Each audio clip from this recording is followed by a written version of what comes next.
కోనసీమ జిల్లా ఐపోలవరం మండలం బాణాపురంలో కొత్త అల్లుడికి అరుదైన విందు ఏర్పాటు చేశారు. రాయపుర్ రెడ్డి రాజా మొదటి సంక్రాంతికి వచ్చినటువంటి అల్లుడికి ఏకంగా 150 రకాల పిండి వంటలతో విందు భోజనం ఏర్పాటు చేశారు.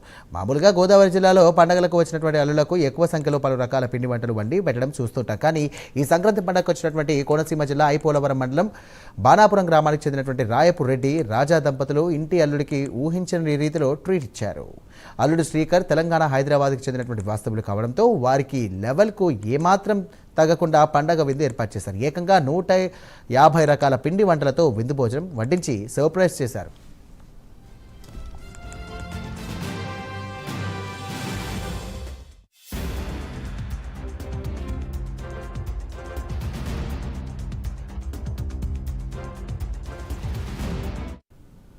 మొదటి సంవత్సరం మన కోనసీమ సంప్రదాయ ప్రకారంగా మా ఇంటికి వచ్చే మొదటి సంవత్సరం తీసుకొచ్చాము మా పాప అల్లుడిని. అలాగే మనకి కోడి పందాలు ఎట్లా సంస్కృతి అట్లాగే అందరికీ ఇన్ని 150 రకాలతో విందు ఏర్పాటు చేశాము. చేసి మన కోనసీమ సంప్రదాయాన్ని కొనసాగిస్తున్నాం. అలాగే కొంతమంది అనుకుంటారు ఈ పండుగకి వేరే అనుకుంటారు, కానీ ఈ చుట్టాలు వీళ్ళందరితో కూడా ఇది కూడా ఒక సాంప్రదాయంగా ఎప్పుడు దాన్ని గౌరవిస్తూ దాన్ని కాపాడుతూ వస్తున్నాం. మాకు ఈ సంవత్సరం కొత్తలు రావడంతో మాకు ఈరోజు సంతోషంగా ఉంది. అందరికీ కూడా సంక్రాంతి శుభాకాంక్షలు.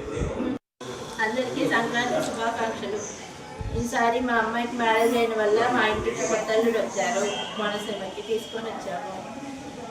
అతనికి పొద్దున్న నుంచి ఇంకా వంట చేసి 150 రకాల విందు భోజనం పెట్టాను.